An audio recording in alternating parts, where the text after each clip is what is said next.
ప్రజల దేవుని స్తోత్రం. క్రీస్తుని దేవుని బిడ్డలారా, ఉదయకాలమున ప్రభువున మీ అందరికీ హృదయపూర్వక వందనాలు తెలియజేస్తున్నాను.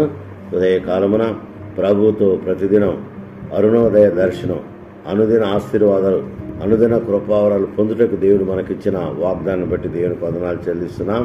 చేయని మీ అందరికీ కూడా ప్రభునామున హృదయపూర్వక వందనాలు తెలియజేస్తున్నాను. గమనించండి, భక్తుడైన పౌలు గలతీయులకు రాసిన పత్రిక 2వ అధ్యాయం 20వ వచనంలో ఇలాగా కార్యము జరిగించుటకు వాగ్దానం చేశాడు. గమనించండి, నేను క్రీస్తుతో కూడా సిలువ వేయబడి ఉన్నాను, ఇకను జీవించువాడు నేను కాదు, క్రీస్తే.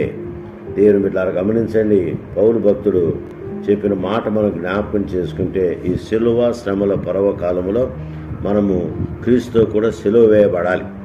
క్రీస్తుతో కూడా మనము సిలువ వేయబడితే మనము క్రీస్తు ద్వారా జీవించగలమన్న విషయాన్ని దేవుని బిడ్డలకు జ్ఞాపకం చేసుకు. అందుకని భక్తుడు మేము సిలువ వేయబడిన క్రీస్తును ప్రకటించున్నామని కొరింథీ రాసిన పత్రికలు మనం గమనించగలం. దేవుని బిడ్డలారా, గమనించండి, కనుక సిలువే మానవ జీవితానికి విమోచన, సిలువే రక్షణ, సిలువే పాప క్షమాపణ, సిలువే మనకు విలువ అన్న విషయాన్ని దేవుని బిడ్డలారా జ్ఞాపకం చేసుకుందాం. ఉదయకాలమున దేవుని బిడ్డలారా గమనించండి, సిలువ అనగా శ్రమ, బాధ, కష్టము, శిక్ష, ఇవన్నీ మనం జ్ఞాపకం చేసుకోవాల్సిన విషయాలు. ఎందుకంటే మరి ప్రభువైన యేసుక్రీస్తు వారు ఆనందం కొరకు అవమానము నిర్లక్ష్యం చేసి సిలువను సహించి దేవుని కుడిపార్శ్వమున ఆయన కూర్చొని ఉన్నాడు.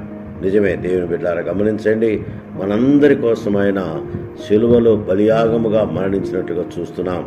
మన కొరకు బాధపడి ఆయన యందు మనం నడుచుకున్నట్లుగా ఒక మాదిరి ఉంచిపోయినట్టుగా చూస్తున్న పేతురు రాసిన మొదటి పత్రిక 2:21-23 చూడగలం. నిజమే దేవుని బిడ్డ, గమనించండి, అందుకే ప్రభువైన యేసుక్రీస్తు వారు స్వయముగా సొంతగా సిలువను మోశాడు.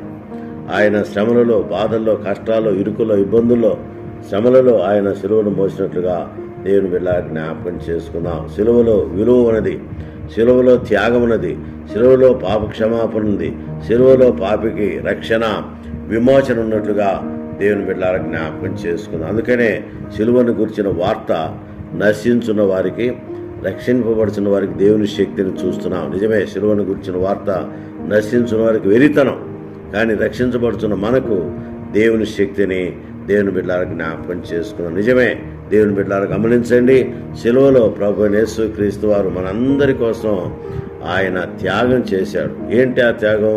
మనందరి కోసం ప్రాణము దానముగా ఇచ్చాడు.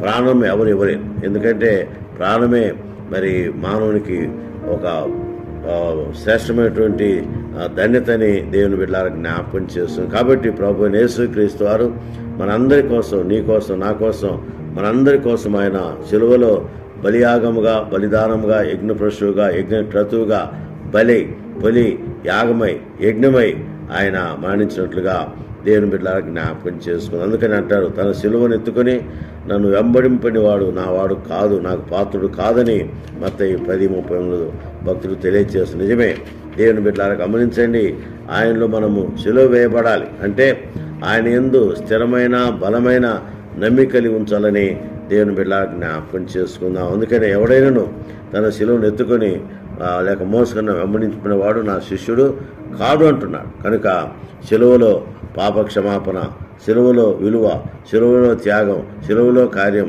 సిలువలో దేవుని యొక్క శ్రేష్టమైనటువంటి కృపావరాలు ఉన్నట్లుగా దేవుని బిడ్డలా జ్ఞాపకం చేస్తుంది. ఒకప్పుడు నీచమైన సిలువ, ఒకప్పుడు ఎన్నికలేని సిలువ, ఒకప్పుడు ఎవరు కూడా సిలువను గురించి మరి మాట్లాడని స్థితి ఉన్నట్టుగా చూస్తున్నాం. అయితే ఇప్పుడు ప్రభువైన యేసుక్రీస్తు వారు సిలువలో ఆయన తన విలువైన పవిత్రమైన యవన రక్తాన్ని కార్చి సమర్పించుకొని ఆయన బలియాగముగా తన రక్తం కార్చినందువలన మనందరికీ విమోచన కలిగింది, మనందరికీ రక్షణ కలిగింది, మనందరికీ పాప క్షమాపణ కలిగినట్లుగా దేవుని బిడ్డ జ్ఞాపకం చేసుకుందాం. ఎందుకంటే మన పాపములు సహించుటకు, భరించుటకు ఆయనే మరి తన విలువైన పవిత్రమైన యవన రక్తాన్ని కార్చి చిందించి మన కోసం ఆయన సమస్తాన్ని ఈడేర్చినట్లుగా దేవుని బిడ్డ జ్ఞాపకం చేస్తుంది. అందుకనే దేవుని బిడ్డ గమనించండి, ప్రభువైన యేసుక్రీస్తు వారు అంటాడు, మరి నిజముగా మనందరి కోసం ఆయన తన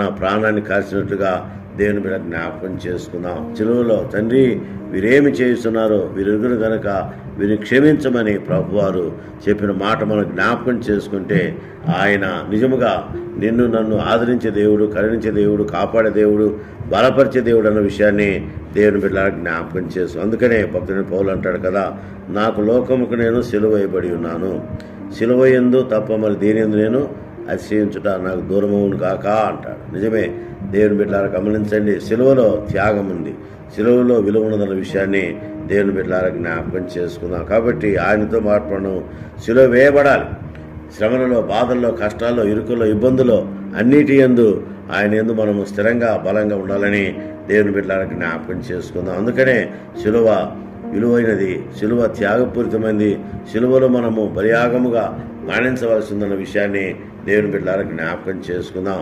సిలువ త్యాగం విలువైనది, సిలువ కార్యం చాలా శ్రేష్టమైనదన్న విషయాన్ని దేవుని బిడ్డలారా జ్ఞాపకం చేసుకుందాం. అది మాత్రమే కాదు, సిలువలో ప్రభు యేసుక్రీస్తు వారు మనందరి కోసం రక్తం కార్చాడు. ఆయన విలువైన పవిత్రమైన రక్తాన్ని కార్చి చిందించి మన కోసం ఆయన ప్రాణాన్ని దానముగా ఆయన సమర్పించినట్లుగా దేవుని బిడ్డలారా జ్ఞాపకం చేసుకుందాం. అందుకనే క్రీస్తు మనల్ని ప్రేమించి పరిమళ వాసనగా ఉండుటకు మన కొరకు తను తాను అర్పణగాను బలిగాను సమర్పించుకున్నట్లుగా ఎఫెసీయులకు పత్రిక 5వ అధ్యాయము 2వ వచనం చూస్తున్నాం. కనుక అలాగ దేవుడు మనకు మేలు చేసి నడిపించినట్లు పరిశుద్ధాత్మ దేవుడు సాయం చేయను.